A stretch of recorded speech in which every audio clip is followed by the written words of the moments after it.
여러분, 세상에서 말하는 깨달음은 스스로가 자신의 에고에서 벗어나서 의식의 자유함을 누리는 것, 그것을 의미하고 있습니다. 그때 대부분의 불교, 뉴에이지 이런 곳에서 말하는 깨달음, 그때는 자신의 의식이 우주와 신과 동일하다고 보는 것입니다. 자신의 의식을 영으로 보는 거예요. 사실은 영혼이라는 말은 정확하게 말하자면 영에 속한 혼, 그 뜻인데 우리는 영과 혼을 동일시해서 많이 쓰고 있습니다. 그렇지만 영혼, 이렇게 영과 혼을 동일시 쓰는 것은 비기독교적입니다. 뉴에이지적이라는 것을 알아야 합니다. 혼은 영을 나타내는 의식체인 것입니다. 기독교에서의 깨달음이라는 것은 내가 주체가 아니라 우리에게 찾아오신 하나님의 영이 주체입니다. 그 사실을 아셔야 됩니다. 하나님께서 성령님을 통해서 우리를 본래의 존재로 돌아오게 하며 말씀이신 자신을 우리의 혼을 통해서 드러냄으로써 그 생명이 우리의 생각이 되는 것이 바로 깨달음입니다. 영이요 생명이신 말씀이 내 생각과 감정이 되는 것이 바로 깨달음이라는 뜻입니다. 아멘. 그거는 내가 그렇게 할 수 있는 것이 아니고 내 지식과 경험으로 할 수 있는 것이 아니고 진리의 영이신 성령님께서 임하심으로 말미암아 그 영이요 생명이신 말씀이 내 생각이 되고 내 감정이 되는 것이 바로 깨달음이라는 것입니다. 기독교의 깨달음이라는 뜻입니다. 아멘.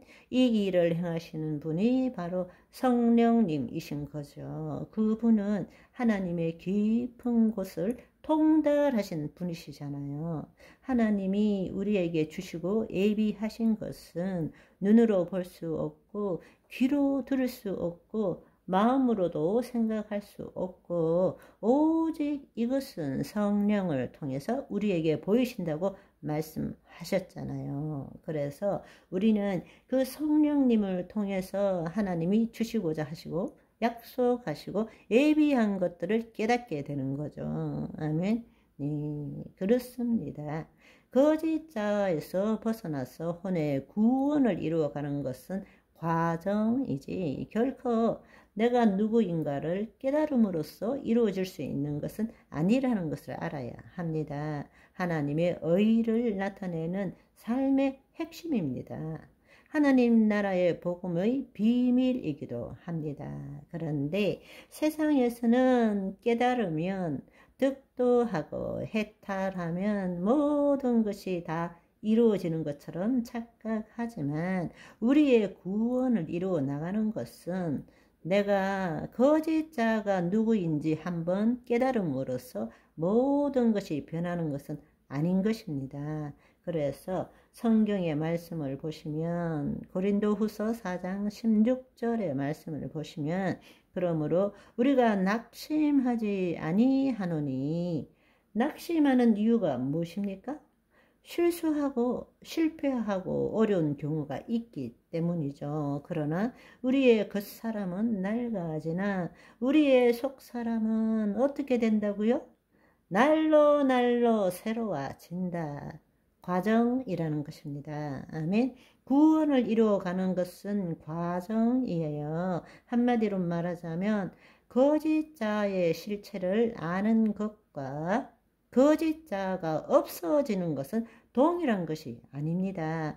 알지만 여전히 거짓자에 사로잡힌 삶을 살 수도 있는 거예요. 생각의 깨달음으로 말미암아 우리의 삶이 완전히 변하는 것은 아닙니다.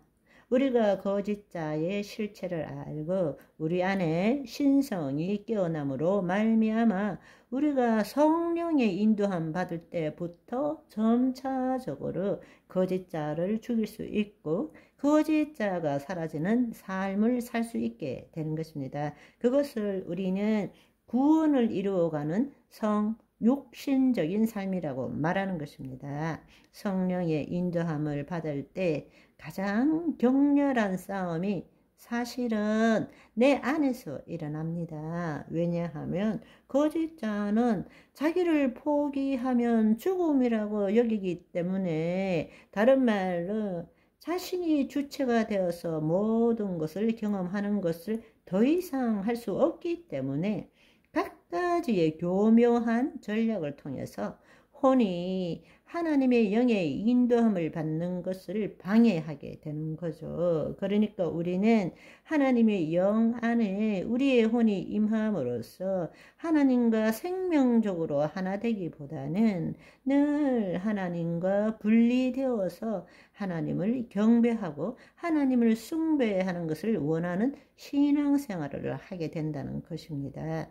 새 언약이라는 것은 우리 죄를 사시고 하나님의 영이 우리 안에 임함으로 우리가 하나님과 하나 되는 것인데, 우리의 본질은 하나님과 하나 되었음에도 불구하고 거짓자는 하나님과 분리되어서 내가 주님을 섬기는 신앙생활을 하기를 원하는 것입니다. 그 말은 경배하고 예배하고 섬기지만 내 자신을 포기할 수는 없다라는 것이죠. 그런데 안타까운 사실은 오늘날 대부분 그렇게 신앙생활을 하고 있다라는 것입니다.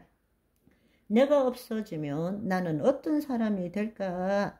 내 삶의 역동성은 무엇일까?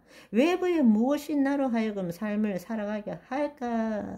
계속 말씀드리지만 내가 죽어야 그리스도의 신비가 나타나는데, 내가 죽지 않고 내가 죽고 난 다음에 어떤 삶을 살 수 있을까는 알 길이 없다라는 것입니다. 답이 없다는 거죠. 만약에 그 답을 얻었다면 그것은 거짓자의 깨달음입니다. 그것을 기독교적 거짓 영성이라고 말합니다.